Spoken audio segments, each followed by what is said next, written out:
Well, we're 7 games into the new Premier League season and Newcastle United have won 1, lost 1 and drew 5. We're currently 10th and sitting on 8 points, which at first glance is quite reasonable. During that journey, there's been 1 or 2 really controversial decisions which have worked against us, but also we've had 1 or 2 performances which have certainly been below par. And in the matches against Palace and Bournemouth at St James's Park, the crowd have booed, or certainly a significant minority of the fans have booed on the final whistle, venting their frustration. Personally, I've been really shocked and disappointed at that. And it appears that there's a growing minority of Newcastle fans who are just expecting more than what we're producing at the moment and directing some of that frustration and criticism towards Eddie Howe. So in this video, I'm going to give you my 5 reasons why I think Eddie Howe is definitely the man for Newcastle United. It's coming up.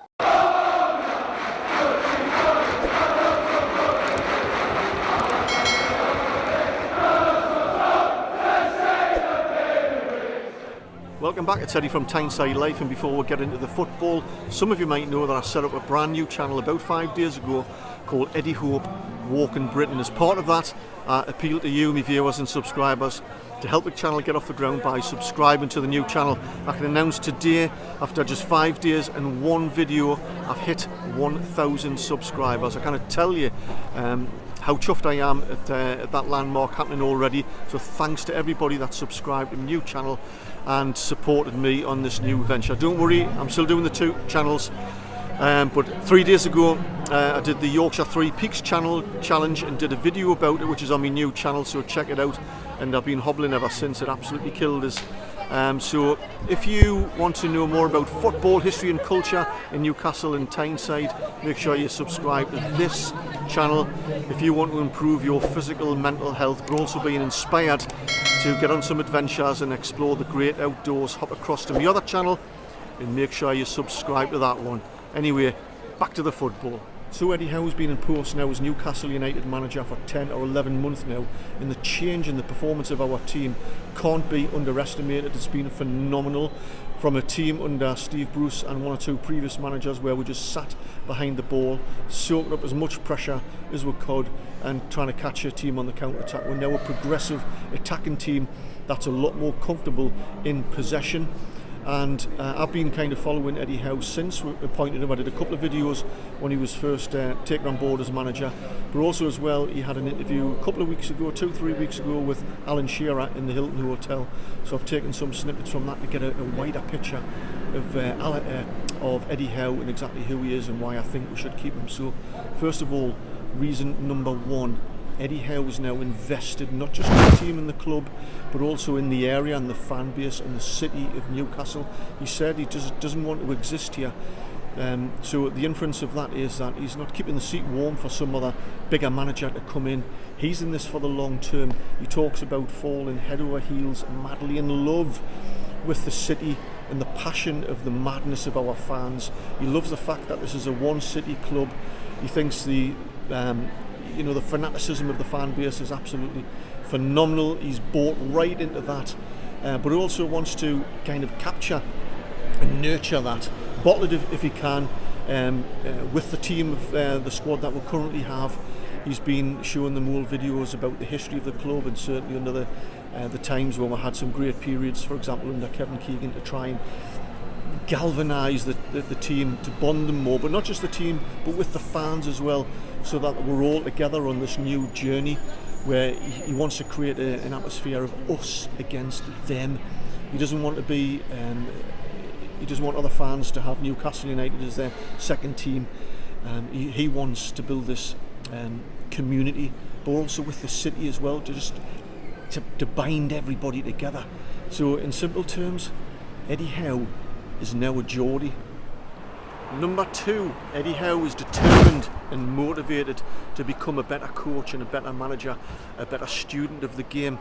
He's absolutely borderline obsessed with the details of how to produce better players and how to motivate them and to get them to become better versions of themselves. So not only does his track record speak for itself, look what he did at Bournemouth over those years, but when he was away from football as well for that 12 months or so, he wasn't sitting back just waiting for the next job opportunity to come along. He was learning, he was trying to develop himself to be a better coach. He went to Atletico Madrid to learn how they do things with their particular coaching styles. While he was there, he had some conversations with Kieran Trippier, obviously, but he spoke to Brendan Rodgers at Leicester City, but also visited Liverpool as well. And during that time, he digitised his training formats, because he's big on detail. He's very analytical, he's very big on the statistics, and he uses those details to improve particular players. So he's not one to sit back and think, oh, you know, I've been in this a few years now, this is how you should do it. Football is changing all the time, and Eddie Howe is clearly a man that wants to develop with the game as well, because for him, he's all about winning. Reason number 3 for Eddie Howe, this is all about winning. He admitted in his interview with Alan Shearer 2 or 3 weeks ago that perhaps he was a bit too nice in the past, certainly managing Bournemouth. Now he's going to be a lot more ruthless. He's going to pick players not based on emotion. He's going to pick players based on what he thinks is going to be the best team to beat that particular team on the day. And he's going to try any trick in the book, he's kind of suggested. And if that makes him and the team unpopular with other clubs and other sets of fans, well, so be it. But he's not going to go out to try and draw a match. He's going to try and go out and win every game by playing attacking, progressive and possession-based football. There's going to be no plan B, it's going to be plan A football, where he's going to try and win, and he's going to try and emulate the likes of Liverpool and Man City to do that, and he's going to develop the players that we've got to become the best versions of themselves, and he's going to buy players that are right for Newcastle United, that have the right motivations and the right personality, that are going to fit into this new team environment in order to get those wins. But not only that, he realises that this has to be a huge team effort, that he's just part of a team, it doesn't all fall on his shoulders. So he's going to work closely with Dan Ashworth and what Dan's going to be doing with the bringing through these new players and with the transfer market, but also with Darren Eales, our new CEO, in every respect to get those wins. Number 4, the players love him, and they love him for several reasons, because of the type of coach and manager, but also person that he is. He looks after everybody individually and adapts his style accordingly to try and get the best out of them, but he's honest, he's authentic, he's humble, he's got a deep knowledge of the game, and he's completely motivated by making sure individually the players become the best versions of themselves, but also to drill them to such an extent that they become better as a team unit as well. So the players respect that, they know where they stand, they know they have to work hard. He treats them with dignity and respect, and he expects nothing but 100% effort from them. It was interesting what he said in his interview with Alan Shearer when he talked about, or he inferred that we kind of overachieved last season, because we looked at the performance markers for possession and shots conceded. We won some matches that probably we were quite lucky to win, and he acknowledges that just not sustainable this season, so we have to adapt to a style, we have to improve a lot, so the players know that and they respect that, and you know, when you listen to the players who were being interviewed, they love it, and they talk about the transformation of the club and the quality of the training sessions now, which he now has digitised. It's just worlds apart from what they used to with perhaps other coaches. So yeah, reason number 4, the players love him. Lastly, but probably more importantly, number 5, not only do the players love and respect him, but the owners love and respect him, and they realised that when they interviewed Eddie Howe for the management position, and he was shortlisted along with Unai Emery, but they did pick Unai Emery, but that all fell through for one reason or another.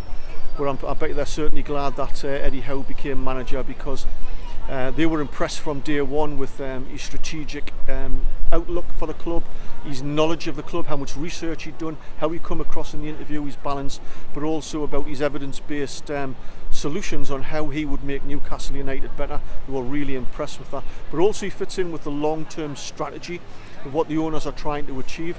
He wasn't afraid of relegation if that happened, but they need a manager in place who isn't a gun for hire, who wasn't going to get huffy if they don't get the right amount of money to buy world-class players.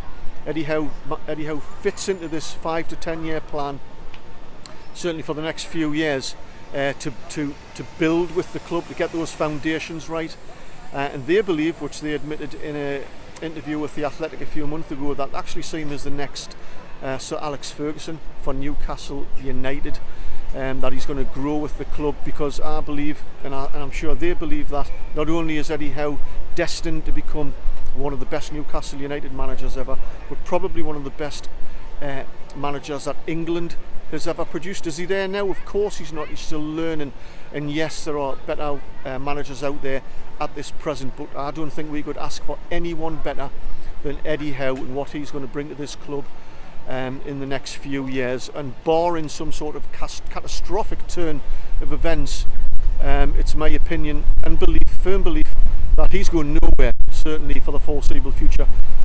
If next season, where by Christmas we've been dragged into some relegation battle, which is highly unlikely, then he might be looking over his shoulder and worried about his job. But barring that, he's going nowhere. He's going to be with us for the next 4, 5, 6 years probably, until the next management for England comes up, where I think he'll probably end up. But the owners love him, the players love him, and we should love him, and we all collectively as Newcastle United fans need to get behind Eddie Howe, ride those bumps, those disappointing results like the one against Bournemouth. It's just a blip, that's all it is, but things will, we will get better and better, and we will climb up the league over the next few years.